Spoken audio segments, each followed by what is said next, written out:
Bismillahirrahmanirrahim. Assalamualaikum warahmatullahi wabarakatuh. Saya Firza Nasria, mahasiswi Institut Ilmu Al-Quran Jakarta. Pada kesempatan kali ini, saya akan menjelaskan biografi serta perjalanan intelektual dan lain sebagainya mengenai ulama di Indonesia yang bernama Hasbi Asidiki. Untuk memenuhi tugas ujian akhir semester pada mata kuliah studi hadis di Indonesia. Hasbi Asidiki dikenal sebagai ulama hadis di Indonesia. Nama lengkap beliau adalah Tengku Muhammad Hasbi Asidiki. Beliau lahir di Lok Sumawe, Aceh Utara, 10 Maret 1904. Kenapa kita harus mengenal Hasbi Asidiki?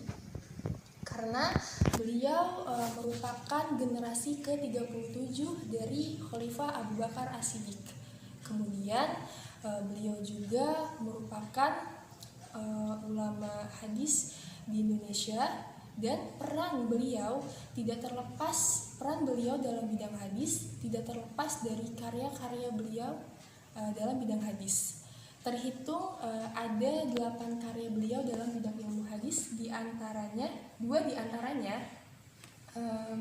tentang syarah atau penjelasan hadis, dan yang lainnya berisi tentang ilmu hadis dan pengantarnya.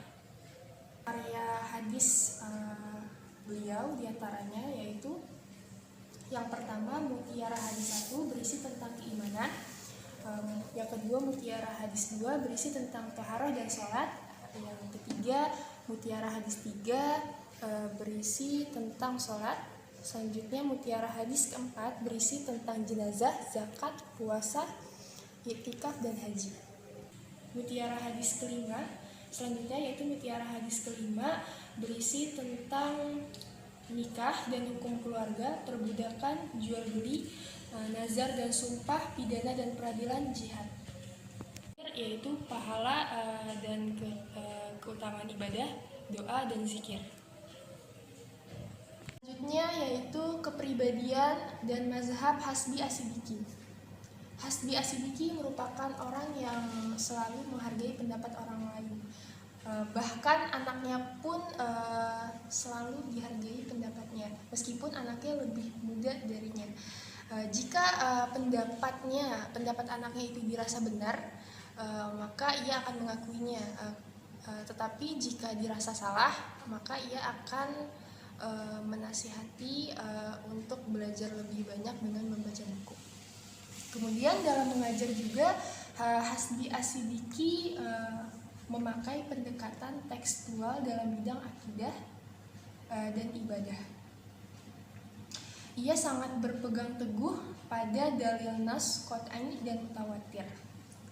Kemudian juga dalam bidang akidah, Hasbi Asidiki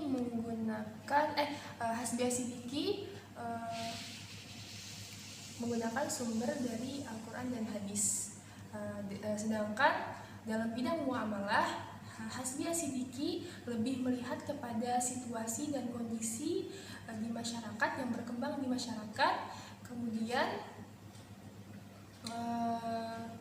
Kemudian ia memanfaatkan potensi akal melalui ijtihadnya. Selanjutnya pemikiran Hasbi Asidiki dalam bidang hadis. Hasbi Asidiki memandang bahwasanya hadis merupakan segala peristiwa yang disandarkan kepada Nabi, walaupun peristiwa tersebut hanya terjadi sekali saja di sepanjang hayat Nabi, dan walaupun diriwayatkan hanya seorang rawi.